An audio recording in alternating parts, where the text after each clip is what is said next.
sih? Ting ting ting ting. Oke, akhirnya selesai juga. Wah, shalom agent-agent Superbook semuanya. Kembali lagi bersama Detektif Nanda di Superbook Kids Club. Apa kabar kalian semua? Hari ini itu jadwalnya detektif untuk bersih-bersih ruangan ini. Hari ini kalian sudah melakukan pelayanan apa di rumah kalian? Wah, keren. Sudah saatnya kita bekerja lagi. Kita langsung lihat aja apa pertanyaan dari teman Superbook kita. Halo Detektif Nanda, halo agent Superbook. Perkenalkan, nama saya Ari Parapat. Saya dari GTDI Gunung Sitoli. Di beberapa minggu yang lalu, Detektif Nanda pernah bilang kalau kita harus membaca firman Tuhan, berdoa, dan melayani Tuhan Yesus. Nah, aku masih bingung nih, kenapa ya kita harus melayani Tuhan Yesus? Tolong dijawab ya, terima kasih. Wah, kamu berarti selalu menonton Superbook Kids Club ya? Keren! Siapa coba di sini yang setiap minggu nonton Superbook Kids Club juga? Wah, bagus.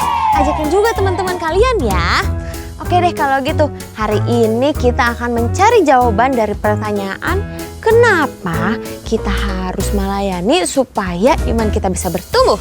Pertama-tama kita akan mencari apa saja clue-nya. Oke, ayo bantu detektif untuk mencari. Di belakang. Sini. Oh iya. Mari kita lihat. 1, 2, 3. Apa ya ini timbangan? Kita lanjut ke yang lain. Ayo, tolong dibantu. Coba cari yang bercahaya. Di sini, bawah. Ada di atas. Oh, di bawah. Oke. 1, 2, 3. Lilin. Kita harus cari satu clue lagi nih. Di mana? Di belakang atas. Oke. 1, 2, 3. Hah, tongkat. Oke deh kalau gitu kita sudah menemukan 3 clue-nya. Saatnya kita berangkat mencari jawabannya.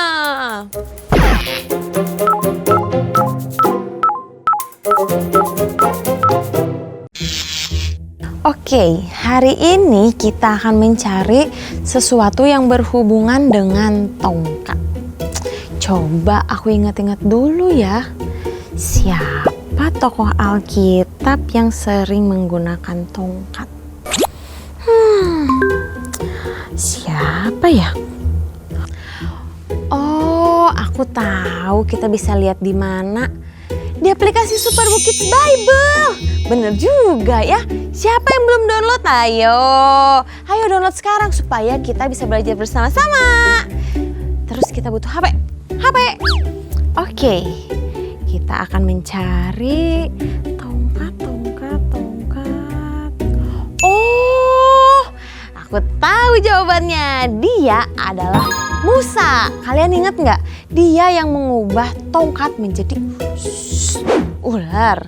Dan juga ia membelah laut menggunakan tongkatnya. Setelah dipikir-pikir, iya sih, dia itu dipanggil Tuhan untuk membawa bangsa Israel keluar dari tanah perbudakan di Mesir. Dan juga memimpin mereka ke tanah perjanjian, yaitu apa? Betul, Kanaan. Sebelum detektif lanjutkan, kan kalian sudah tahu nih bagaimana kisah dari Musa. Nah, sekarang detektif akan kasih ke kalian bagaimana sejarah di kisah Musa ini. Karena ada banyak sekali hal-hal yang mind blowing. Kalian penasaran? Ayo kita lihat sama-sama sejarah berikut ini.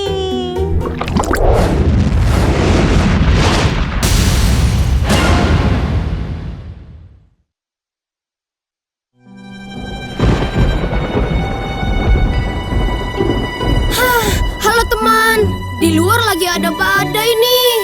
Untungnya semua barang di laboratorium sudah aku amankan. Kecuali...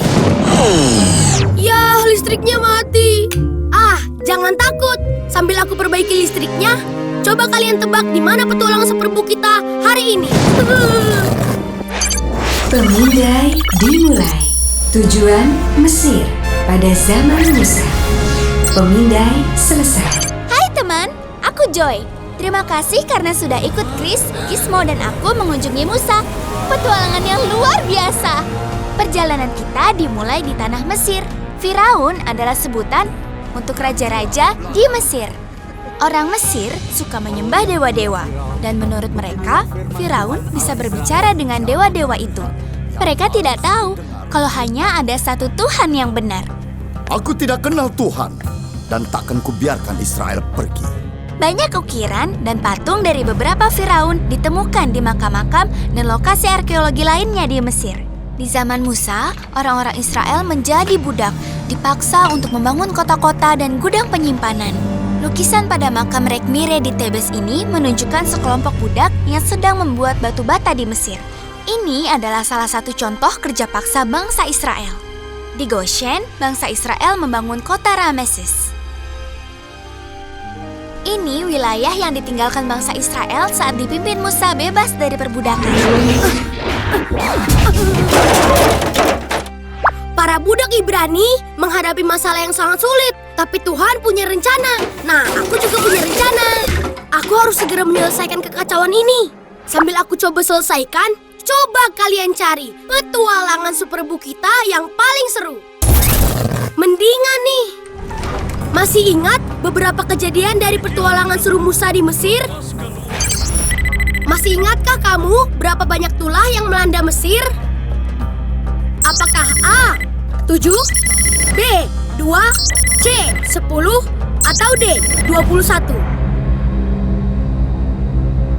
Jawaban yang benar adalah C, 10.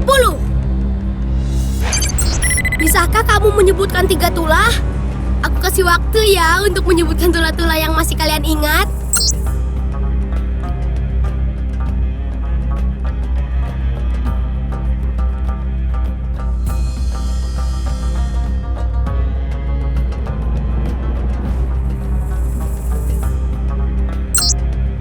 Wah, hebat! Kalian masih ingat! Kalau masih ada yang lupa, ini daftar dari 10 tulah itu. Air menjadi darah, katak, nyamuk, lalat, penyakit sampar, barah, hujan es, belalang, kegelapan, dan tulah terakhir, kematian anak sulung. Pemindai dimulai. Tujuan Midian pada zaman Musa. Pemindai selesai. Ketika Tuhan menyuruh Musa untuk memimpin umatnya keluar dari perbudakan, Musa tidak mau. Dia merasa tidak sanggup melakukan misi sebesar itu. Oh Tuhan, aku tidak pandai bicara. Siapa yang membuat lidah? Siapa yang membuat orang bisu atau tuli? Membuat orang melihat atau buta? Bukankah aku, Tuhan? Sekarang pergilah, saat kamu bicara, aku akan bersamamu dan memberimu kata-kata. Tuhan berfirman agar Musa jangan takut. Musa tidak harus sempurna, sebab Tuhan sendirilah yang akan menyelamatkan Israel. Ingatkan, Firaun dan orang Mesir tidak tahu kalau hanya ada satu Tuhan. Mereka menyembah dewa-dewa. Dan katakan pada Tuhanmu, yang berani-beraninya minta, Dia tidak punya kuasa di kerajaanku. Mujizat yang Tuhan tunjukkan pada Firaun melalui Musa membuktikan kalau Tuhan benar-benar Tuhan atas segalanya, termasuk Mesir. Gulungan kertas Westcar, sebuah teks Mesir kuno, menceritakan kisah penyihir yang merubah tongkat jadi ular. Ular milik Musa terbukti lebih kuat, bahkan memakan ular-ular para penyihir Firaun. Wow, aku belum pernah melihat ular memakan ular lain. 10 tulah terus berlanjut untuk menunjukkan kuasa Tuhan atas Mesir. Gulungan kertas Ipower, dokumen tua yang disimpan di Museum Nasional Purbakala di Belanda, menjelaskan tentang tulah-tulah tersebut dari sudut pandang orang Mesir. Pantas saja orang Mesir sangat ketakutan. Tulah-tulah itu adalah bukti nyata kalau Tuhan lebih berkuasa dari semua dewa-dewa bangsa Mesir. Saat Tuhan mengubah sungai Nil jadi darah, Tuhan menunjukkan Dia lebih berkuasa dari dewa sungai Nil, yaitu Num, Hupo, dan Osiris. Tulah katak menjadi penghinaan bagi Dewa Haket yang bentuknya seperti kodok. Seperti Dewa Hathor dan Apis yang mirip sapi. Imhotep, Dewa Penyembuh, tidak berhasil menyembuhkan penyakit sampar. Nut, Dewa Pelindung Langit, juga tak berdaya sama seperti Isis dan Set, Dewa Pelindung Panen.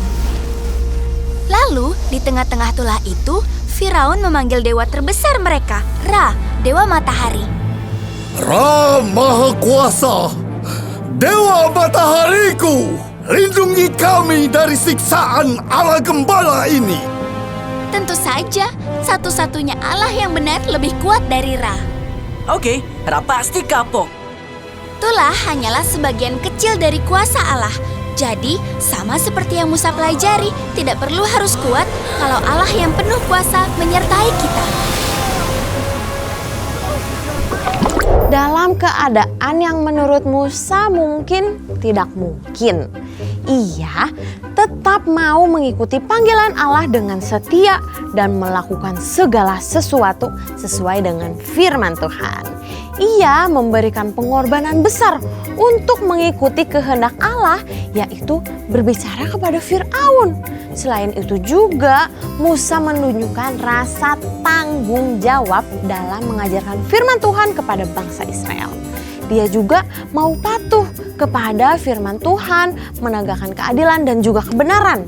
Jadi Musa itu adalah contoh yang baik dalam melayani sebagai bentuk mempraktekkan firman Tuhan dong.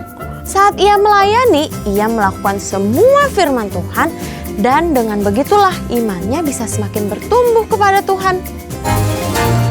Oh, itu maksudnya. Oke deh, jadi alasan pertama kenapa kita harus melayani supaya iman kita bertumbuh adalah itu sebagai bentuk kita mempraktekkan firman Tuhan. Dengan begitu iman kita jadi bisa bertumbuh deh. Oh, oke, mengerti.